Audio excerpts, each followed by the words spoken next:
Hello everyone. Today we are going to discuss about object-oriented programming in Java. So as you know, there are many programming languages such as C++, C, VB.NET, Java, ASP.NET, PHP. There are many programming languages. But Java is something important. And in the industry, most of the people use Java. Today's lesson we will give a brief description about Java as well as we try to do simple Java program. Before that, still if you are not subscribed my YouTube channel, please subscribe now. Actually, Java is start with Java class. So what do you mean by Java class? So Java class is a real world thing that has methods and attributes. Forget about Java class. Simply we come to the practical world. Now we have a student. The students have a name, age, address. Now you can see I have three students, Nima, Kamal and Arjun.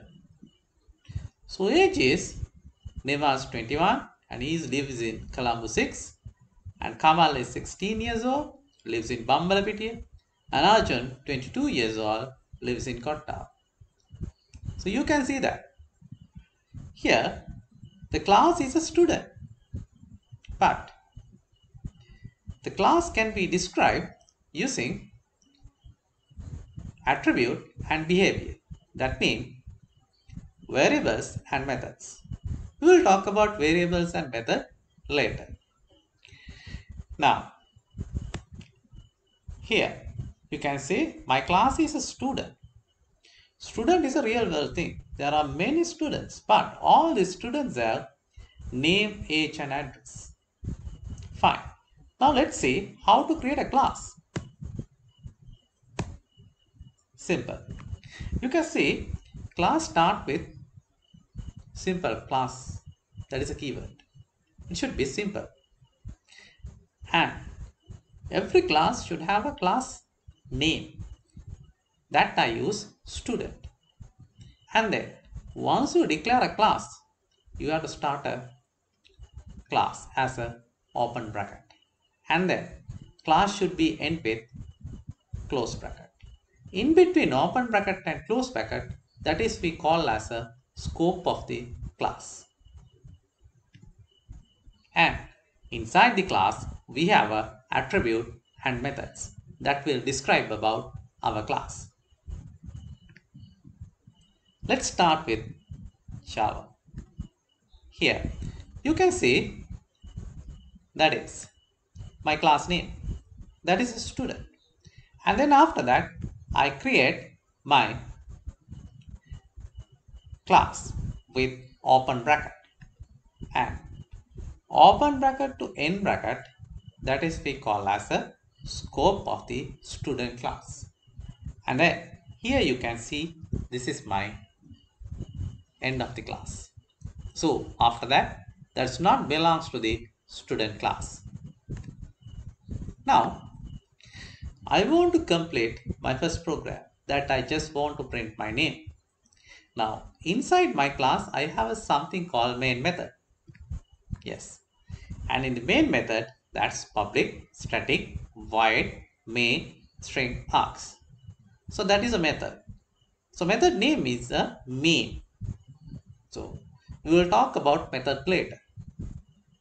And methods having access level and return type, parameter, don't worry, we'll talk about later. And now you can see the methods also having start bracket and end bracket. And then look at this. I want to print my name. So I use system.out.print within bracket inside the double quotes.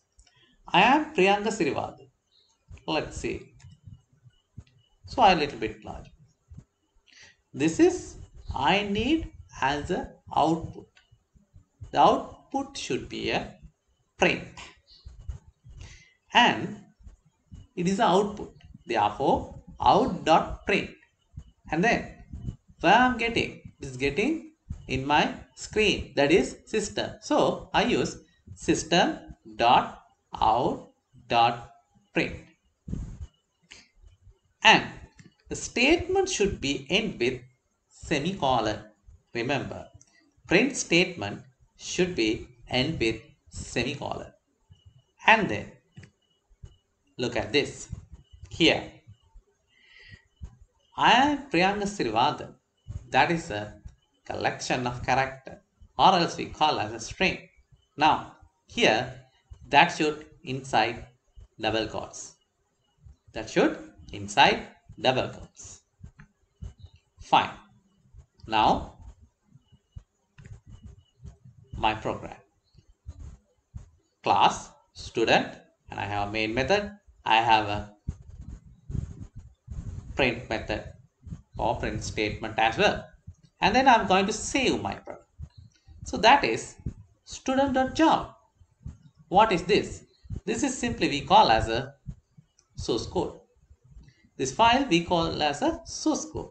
Source code is a human readable. You can see class, student, public, main, system, out, print, I am, Priyanga, Sirivadana. Everything is English letters. Therefore, that you can read it. So we call as source code, that is human readable. And then after that, I want to start compilation. Compilation means computer will check whether in this program if there's any syntax errors. Fine. So compilation start with main method. So start with main method. Come to the next line and then check the print statement and then end main method. Fine. Now compiler convert the source code into the bytecode. Remember, source code convert to the bytecode is done by the compiler. And then after that, now I have a bytecode, that is an intermediate file. So that intermediate file convert into the machine code, that is we call as a Java interpreter. That will done using Java interpreter. Machine code, that is computer can read and it will generate the output as well. Right. Now, what is my output? I am Priyanga Sirivadhan. That is my output. Fine. Now let's see. There's two things. We already use something called print, but we have something called println. What is that? Let's see. First, we start with print. Now I have a main method. So I saved it as a student. And you can see I have a two print statements. First one, system.out.print, I am Priyanga Sirivadana. And then I have system.out.print, I love Java. Now, compiler start, find Nora, and then, so you can see where is my cursor, that is after I am Priyanga Sirivadana. So you can see the Sirivadana last letter A cursor will be blinking. And then I come to the second line. So start with after letter A, something like this. So I am Priyanga Sirivadana, no space, I love Java. Fine. Now let's see how we do with the println. Now look at this. Here, same program, but one different. That's you can see two print statement, but that's having println. That's having println.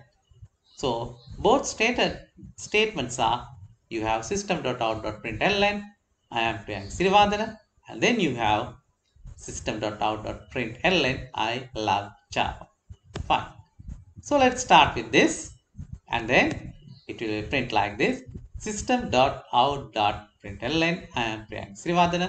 Output will be I am Priyanga Srivadana. And then we come to next line. It will be printing not the continuous line same as previous. Now it will be printing in next line. That means print ln mean cursor will appear in the next line. Cursor will appear in next line. Fine. Now we talk about something called comment. Comment. Why we need a comment?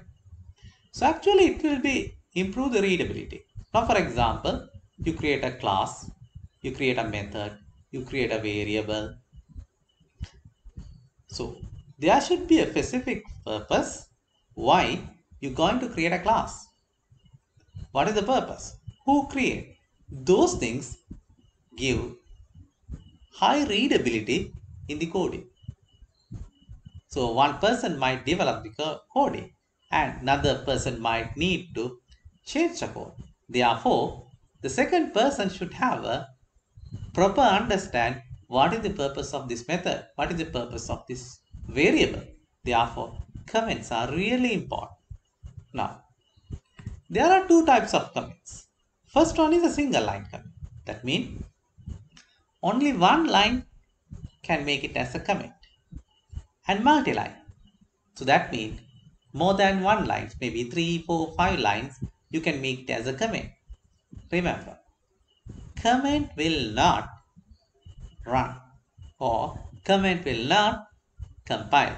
It's just for the developer easiness. Now let's see. This is my simple program. Here, class, student and main method is there. Now, how to write a single comment? See, you have 2 slash, then you can write a single line comment. Simple. And it will be green color. And then after that, I have simple statements. That is not comment. So program will run that comments as well. And then you can see I have multi-line comments. Slash start. That will be start your comment. You can write many lines what you need. And after that, if you want to stop the comment, then star slash. That's all. So you can see what is multi-line. You can see what is single line. Fine. Today we talk about basically Java, compilation, comments. So if you have any problem, please email me. And don't forget, please subscribe my YouTube channel as well. I sit with Priyanga.